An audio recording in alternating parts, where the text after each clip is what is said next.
بسم اللہ الرحمن الرحیم۔ السلام علیکم۔ یہ واقعہ حضور صلی اللہ علیہ وسلم کی عمر مبارک کے 20ویں سال کا ہے۔ عربوں کی ساری خرابیوں کے باوجود ان کے اندر ابھی تک اخلاق حسنہ کی بعض باقیات موجود تھیں۔ ظلم کے خلاف کبھی کبھار ان کی رگ ہمت جاگ اٹھتی تھی اور وہ ظلم سے مظلوم کا حق دلانے کے لیے سینہ سپر ہو جاتے تھے۔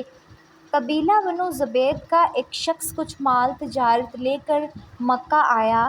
اس کی بیٹی بھی اس کے ساتھ تھی۔ اس تاجر سے اس کا سامان مکہ کے مشہور اور مالدار سردار عاص بن وائل نے خرید لیا، لیکن اس نے سینہ زوری کرتے ہوئے اس زبیدی تاجر کی بیٹی کو بھی اپنے قبضے میں لے لیا۔ وہ اجنبی شخص خانہ کعبہ میں آیا اور خانہ کعبہ کا غلاف پکڑ کر بلند آواز سے روتے پیٹتے ہوئے فریاد کرنے لگا، اے شہر مکہ کے شرفاء! تمہارے بااثر آدمی عاص بن وائل نے مجھ سے زبردستی میری بیٹی چھین لی۔ میں مسافر اور مظلوم ہوں، تمہاری خدمت میں درخواست گزار ہوں کہ میری دادرسی کرو اور میری بیٹی مجھے واپس دلاؤ۔ قریشی کے کچھ نوجوانوں نے اس مظلوم کی آہ پکار سنی تو اللہ تعالیٰ نے ان کے دلوں میں یہ بات ڈال دی کہ مردانگی کا تقاضا ہے کہ اس مسافر کی داردسی کی جائے۔ اللہ تعالیٰ نے اپنے گھر کے اندر ایک مظلوم کی داردسی کو شرف قبولیت بخشتے ہوئے ان لوگوں کے دل خیر کی جانب آمادہ کیے۔ یہ کتنے لوگ تھے، اس پر کوئی مسند حوالہ ہماری نظر سے نہیں گزرا، البتہ گمان غالب یہ ہے کہ یہ لوگ درجن بھر کے لگ بھگ ہوں گے۔ نبی اکرم صلی اللہ علیہ وسلم ان میں پیش تھے۔ یہ سب لوگ اس زبیدی کو اپنے ساتھ لے کر عاص بن وائل کے دروازے پر پہنچے۔ اسے باہر بلایا گیا اور سب نے ایک زبان کہا کہ اس مظلوم پر تم نے کیوں ظلم ڈھایا ہے؟ اس ظالم نے کہا، میں نے کوئی ظلم نہیں کیا۔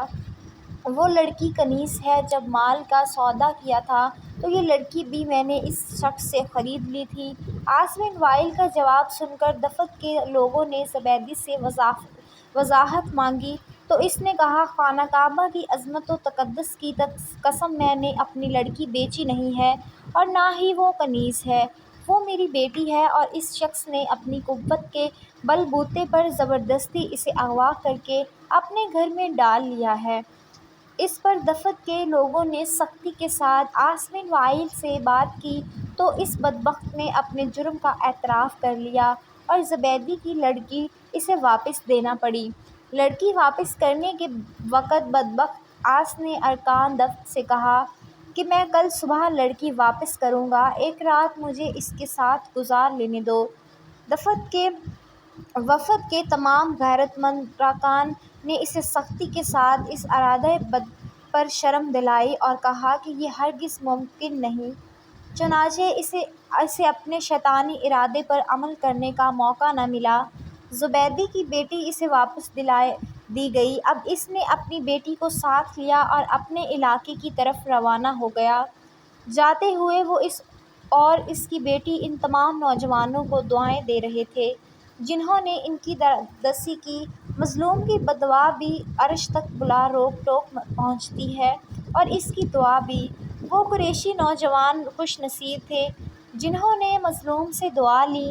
جب اس تنازع کا فیصلہ ہو گیا تو وفد کے ارکان میں سے بعض نے مشورہ دیا کہ اس قسم کے واقعات وقتاً فوقتاً رونما ہوتے رہتے ہیں، کیا ہی اچھا ہو کہ ہم آپس میں حلف اٹھائیں کہ ہم ظالم کے مقابلے پر ہر مظلوم کی مدد کریں گے، خواہ وہ کوئی بھی ہو۔ چنانچہ یہ سب لوگ عبداللہ بن جدعان کے گھر پر اکٹھے ہوئے اور اللہ کے نام پر سب نے حلف اٹھایا، جس کے الفاظ یہ تھے، ہم حلف اٹھاتے ہیں کہ غصب شدہ چیز مالک کو واپس دلائیں گے اور آج کے بعد کسی پر ظلم کو برداشت نہیں کریں گے۔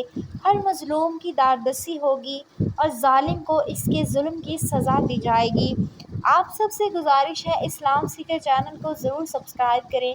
اللہ پاک آپ سب کی اور ہماری مشکلیں آسان فرمائے، آمین ثم آمین۔